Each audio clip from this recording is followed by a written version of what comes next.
The Red Lion stands on a corner in a middling market town, and Ray has drunk in it since 1973, when he was 19, and his first pint of bitter cost him 14 pence. This evening, same pub, same seat by the fire, more or less the same beer. The pint cost £5.50, and in all those years, through every price and every landlord, one thing at the Red Lion has never changed. There is a regular nobody ever sees. He has the best seat in the house. He drinks from every glass in the room, a third of each, near enough. And in half a century of drinking, he has never once bought a round. This is the story of where the money in a pint actually goes. What happened between 14 pence and £5.50? And who, at the very bottom of the glass, gets the last 17 pence? Arthur set a full pint on the bar and did something you can only do in a storybook. He let it settle apart, not into beer and froth, into money. Layer by layer, the glass separated into bands of different colors, one for every hand the price passes through. It is a surprisingly crowded glass, and the widest band belongs to the regular nobody sees. Watch him drink. The pub trade's own accountants publish a full anatomy of a London pint, £6.92 on average, so follow theirs. His first, longest swallow is VAT, £1.15, the tax added to nearly everything you buy, a fifth of the price, gone before the glass touches your lips. His second is beer duty, a tax charged on every drop of alcohol brewed, 66 pence. Then he sips his way through the pub's business rates, the taxes on employing its staff, and a sliver of corporation tax, and his tab for your pint comes to £2.24, very nearly a third of the glass. Across pubs as a whole, the arithmetic is blunt. Of every £3 spent at the bar, one is his. He has never pulled a pint. He has never swept up at midnight. And every autumn he sends a chancellor to the dispatch box to toast the great British pub, a toast drunk as ever, out of your beer. The second band is the one everyone assumes is the whole story. The beer, the barley, the hops, the yeast, the brewer, the brewery's gas bill, the lorry that delivered the barrel, all of it. £1.75, barely a quarter of the price. The liquid is almost the cheapest thing in the glass. Worth remembering next time someone blames the brewer. Then comes the band people forget, and it is the widest after his. The room. The wages of the people who pour, cook and clean. £1.38. The heating and the lights, 22 pence. And everything a building quietly devours. Rent, insurance, repairs, the glasses themselves, the beer that goes off, the license on the wall. Another £1.16. Call it £2.76 for the privilege of somewhere to sit, which reveals what a pint really is. You are not buying beer. You are renting a corner of a warm room where somebody knows your name, with a drink thrown in. And at the very bottom of the glass, under everything, 17 pence. That is the pub's profit on the average London pint, about 2.5 pence in every pound. On Ray's £5.50 at the Red Lion, the sums land within a penny of the same place.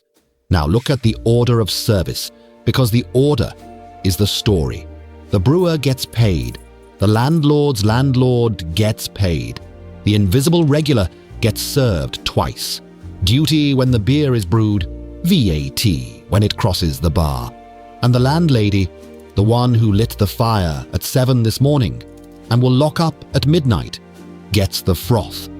Nobody designed a system where the person who keeps the room alive is paid last and least. But nobody has been in any hurry to redesign it either. Now run the price backwards, because Ray's memory is not playing tricks. 14 pence in 1973. about 35 pence by 1980, £1.20 by 1990, £1.88 in 2000, around £2.80 by 2010, £5.50 now. If the pint had merely kept pace with prices in general, it would cost a little over £2 today. It costs more than double that, and the gap has authors. For decades, duty was deliberately raised faster than inflation, because beer was an easy tax, and drinkers were an easy target. The invisible regular's thirst grew with every budget. Energy, wages, and rent landed on a business that is essentially a heated building full of staff. And the quietest author of all, Britain drinks fewer pints in pubs than it used to, while the roof, the rates, and the fire cost the same, however many are sold. Every pint that isn't drunk makes the next one dearer. The regular, it should be said, has never once skipped a night. Geography tells the same story from sideways on. In Doncaster or Bradford, the average pint is about £3.25. In London, it is £6.75. It is not a different beer. Often it is the same barrel from the same brewery. What changes is everything around the glass. The rent, the rates, the wages the room must pay before it can afford to exist. A pint, in the end, is the price of the ground under the glass. You can read a town's property market at the bar, one sip at a time. To be fair to everyone who has done the arithmetic and stayed home, the same beer from a supermarket costs roughly a quarter of the pub price, and nobody owes a pub a living. Habits change. Plenty of people drink less, and their livers thank them. All true, and worth saying plainly. But notice what the arithmetic quietly closes. In the first 3 months of this year, 161 pubs shut for good across Britain, very nearly 2 every day. And the first to go are almost never the polished city bars. They are the plain locals that live on beer alone, in the streets that can least spare a warm room. Every regular in those pubs stood his round, year after year, decade after decade. The one who drank the most never did. 2 streets from the Red Lion stood the Old Ship, where Ray's father drank his whole working life. In March, on its last night, the landlord rang the brass bell for last orders at 11 o'clock, the way it had been rung on that spot for 140 years. The regulars finished up and shook his hand and went home.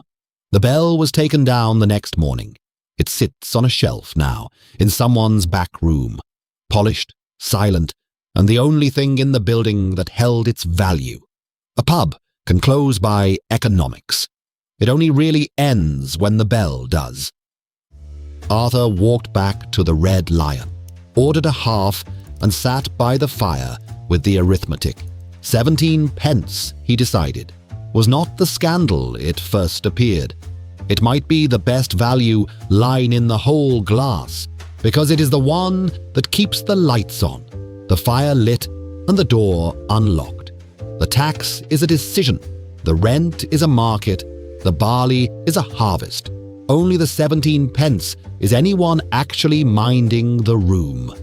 Ray finished his pint and counted out the exact money, the way he has since 1973. Arthur, settling his own, thought about the order of the queue and left 34 pence extra on the bar, a small round bought for the one person in the building who never gets bought one. Somewhere down the bar, unseen, Britain's thirstiest regular finished a third of somebody else's pint and did not reach for his wallet. He never has. Arthur wound up his scarf, which holds its warmth like a good hearth and has never once called last orders, and stepped out into the night.